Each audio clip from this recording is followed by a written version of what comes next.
over here. No, it's not. Gets even more crazy. So they had to monitor me overnight. They hit me with 2 doses of adrenaline, and they need to monitor your heart, and they needed to monitor me overnight to make sure I didn't have a second anaphylactic reaction, which is really rare, but you can get it. So they're like, you have any friends or family in Northern Territory? I'm like, no.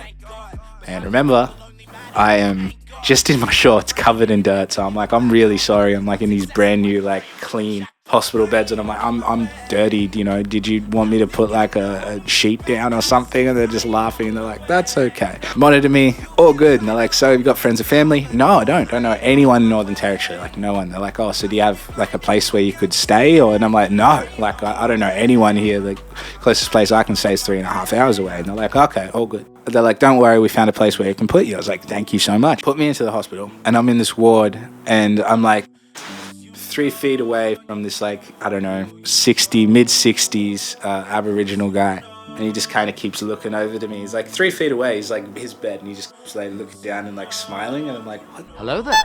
Like this weird mid-60-year-old Aboriginal guy. You know, I'm a nice guy, so the first time I was like, you know, smile back or, you know, gave him a nod, like, and then I just kept, you know, an hour or two goes by and you kind of looking around and you look back and he's just looking at you and he's smiling and you're like, hello there. What the fuck, man? This dude is creepy as. I decided I need a piss. Surprise, surprise. Once again, guys, like I just drank that much water and I needed to. So, and I've got the saline drip in my arm, constantly hydrating me, so I need to deal with that too. And I get up. I just realized something that's really weird. And like, for those of you who don't know, I'm light-skinned. Like, I'm English and African. I was born here as an Australian. I'm an Australian, but my heritage goes back to that. So, like, it is what it is. Like, it's nothing. But I'm just like, everybody on this ward is like jet black. Hold up. That's so weird. Wait like, a minute. What are the odds of that? Like, that's super weird. Something ain't right. Whatever. Take a piss, come back. I'm like, I'm just gonna like look up and down this ward. I'm like, as far as the eye can see, I'm like, jet black. Cool. What the f-? I don't know. That's just super weird. So I get back, sit in this bed, and I'm like, I'm starving, I need to eat, hit the button, something to eat. Half an hour goes by. I've pressed the emergency button. I'm being monitored for second reactions for anaphylaxis. Being monitored for my adrenaline in case my heart goes crazy because I've had 2 hits of adrenaline. And nobody came. Nobody came at any stage. And I'm like, what the hell is this? This honestly happened. So I'm smashing this button. I can see the light go on that you can see like from the curtain from my side and their side. The light's on. And I'm like, what the I'm just going to get up. I hadn't eaten in like 10 hours. And I'm like, I need to eat something. So I'm like, hey, can I just get something to eat? And they're like, yeah, just sit down. We'll be with you. And I'm like, what the hell? Like, kind of furious at this point. I'm like, well, you meant to be.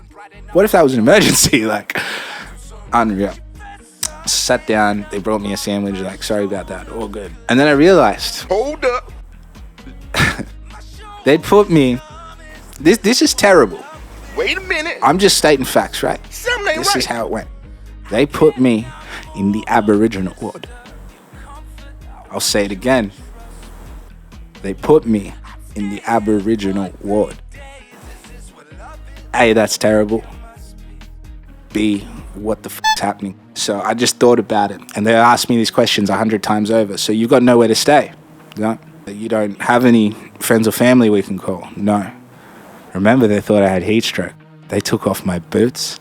They took off my shirt. They took off my hard hat. I'm there covered in dirt and in a pair of shorts, rugby shorts. They thought I was a homeless Aboriginal person. Now, there's some dark humor to this, 100%. But there's also a major issue that needs to be addressed in this video, and I will very briefly. I'm going to get on top of it. But look, at the end of the day, there is a huge problem with the Aboriginal community being homeless and taking drugs in Northern Territory. It just is what it is. That is fact. However, for those moments where you're treated like a second-class citizen because of what they assume your race to be. Now they're looking at me and I'm covered in dirt and I'm in a pair of shorts with no possessions and no family or friends to come get me and nowhere to go. And they just did the math. I caught the Darwin sun, man. I was way darker. And I got my dreads out and they just assumed, oh, he's Aboriginal. And I got treated like this. And I mean, like, even after I got out, like, I would have people walk around me. I've had people shoot me dirty looks as they're walking past me. Now, don't get me wrong, there is a huge issue. But isn't that awful? I was treated like a second citizen. So, and I tell you what, if I was treated like that day in, day out, and it was always one race, it's always like white people, you'd probably hate white people because it's awful. I went to go get my prescription for an EpiPen because obviously I'm an anaphylactic person now. I have to carry that EpiPen wherever the hell I go. I got a prescription for the EpiPen and the guy behind the counter just said, "Have you got ID for that?" Yes, I've got ID. He goes, "And the prescription, is it in your name?" Yes.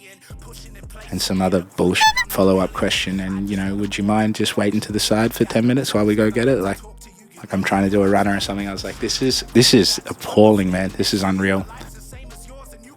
So there was that side of it. And of course, at the same time, like I said, there's a huge issue with the Aboriginal community being homeless, being alcoholics at the same time. So it's a much bigger issue, and I'm not going to just condemn everybody, but from my experience being there, people need to make a more conscious effort to try and be open-minded and talk to people and not just assume, because, man, that sucked. It was horrible. I realized that's why I was there. I realized that once I was pressing that button that could have been for an emergency, it wasn't, being honest. I wanted a sandwich. And nobody came. And it's just one button, you know what I mean? It's not like I hit the emergency button and I just wanted a sandwich. You got one button, but they were monitoring me for life-threatening things, multiple life-threatening things, and nobody came to me for 30 minutes. I had to stand up and go say, "Excuse me, can I get a motherfucking sandwich? I'm starving." Let's wrap up this story. I got a call from work while I'm in hospital, first night being in hospital, and they go, "So what's happened? You okay now?" I'm like, "Yeah, I'm okay. Thank all the boys, I saved my life." And they go, "Okay, so you think you can work tomorrow?" And I laugh. "Can you work tomorrow?" No, sorry, I can't. And I thought that'd be the end of it. They called me again and said, "Look, can you work?" And I'm like, no, man. Like, you know, I'm okay. But less than 24 hours ago, I was within an inch of my life. I almost died. I just need a day. And they're kind of standoffish. They're like, "Yeah, well, I guess I've got to tell the big boss that." I'm like, "Yeah, you do. On your freaking way, go tell him." I get a text from them saying, "So did you decide?" or something. And I was just like, talk to the doctor. I'm like, "Hey, should I be working tomorrow?" Like, you know, he's like, "Oh, you do mines, you're in the mines, hey?" And I'm like, "Yeah." And he goes, "No way, that's way too intense for you." And I'm like, they were trying to make me work. And he just scoffed and he goes, "All right, you're a medical certificate, thanks." So I just snapped him a photo of the medical certificate. There you go. And he called me and they're like, "Look, good news, we're going to give you a paid day's work off." Okay, thanks, cheers. Like, these guys for real? So they're like, "Look, we're going to get there first thing in the morning, then we're going to come pick you up." Cool, awesome, like, get me the out of this hospital. That sounds fantastic. So somebody comes to pick me up. So I get back there and I'm like, I need to thank these boys. I'm going to buy them beers. I'm going to look them in the eye and shake every single one of their hands. We have to cook our own food there. That's a whole other thing. But I was like, I'm going to cook them the meanest feed, because when you work for 12 hours a day, you don't feel like cooking when you get home. So people get the most 2-minute whip together meals for dinner and then you go to bed. So I'm like, I'm going to cook them a feast. Like, and I'm there in the kitchen cooking. I've bought the beers. I'm ready to thank the boys that saved my life. And a guy comes down and he's just like middleman. He comes over and he said, "Hey, you going to work tomorrow?" And I was like, no, I'm not. And he goes, "Well, you know, you got your paid days off." And I'm like, "I know, but I'm not going to work for now. You know, I'm just going to take a minute." I was kind of pissed off how much they were bugging me. And he just said, "Oh, well, look, I'll tell you what I've been told. I actually have been told you have to work tomorrow." And I said, "What?" "If you want to be a team player," and I just shoved down his throat a little bit after he said, "Do you want to be a team player?" or something. And I was like, just, you know, I'm here cooking everybody feeds and buying them beers and stuff. I'm a team player, but I need some time off. And he goes, "Okay, look, I'm just a messenger." I'm like, "I know you are. Just tell him." Comes back and he goes, "Look, I've been told if you are thinking of having some time off, we understand. I can actually drive you to the nearest town where you can get the bus tomorrow and you can be on a flight that day, like tomorrow. And I'm like, look, I really appreciate that. Thanked him for the offer. And I'm like, thank you so much. But I've got to be here. I have to cook this feed. I thank these boys who saved my life.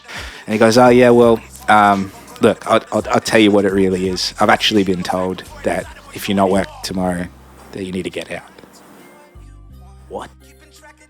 Are you serious? What? Yeah, I'm serious. The boss said, if you're not going to work tomorrow, you got to pack your stuff and leave. And he said, so, I'll give you a while to decide. I just had this click point moment, and that's bullshit.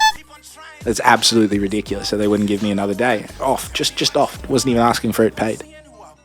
So I pack my shit and I go, okay, ready to go. And he goes, yeah, I do. I was told I have to take you right now. I'm like, I understand. It's a real shame. Can you tell the boys thank you for me? And he goes, yeah. Pack my stuff up. He's waiting for me out the front, and he comes up in his ute and he goes, look, I've just been told that you're not allowed to leave until the boss comes and talks to you. And I'm like, are you fucking serious? And he goes, yeah, look, he's a hothead. He wants to come talk to you. So I'm like, I'm waiting here for him to just blast me and tell me I'm not a team player or something. So I'm steaming mad. 24 hours after dying. Furious. Feeling like I'm about to punch on with this fat cowboy. And the guy who was the middleman goes, look, I can tell he's going to be a hothead. He always is. And I can see you're really upset. And I go, man, it's not going to end well. And I pride myself in being respectful of this shit. And he goes, nah, yeah, I know. Look, turns his phone off in front of me and he goes, I'm out of reception right now. Let's get you out of here. I had a beer with that guy once we got to the nearest town pub. It's a pub and some rooms. Literally a pub, a service station, and about 20 hotel rooms. That's town. Took me there, had some beers with him, got me the hell out of there. And that's my story, guys. Absolutely crazy. So that went way too long. I might have to break it up into 2 parts. I got more music coming. I want to drop an EP. I want it to do really well. I'm thinking like another #1 in iTunes this year, right off the bat. I'm ambitious. And I'm sorry I've been quiet. But I'm going to have songs relating to this and just totally new, fresh stuff too. So much love. I'll see you guys soon.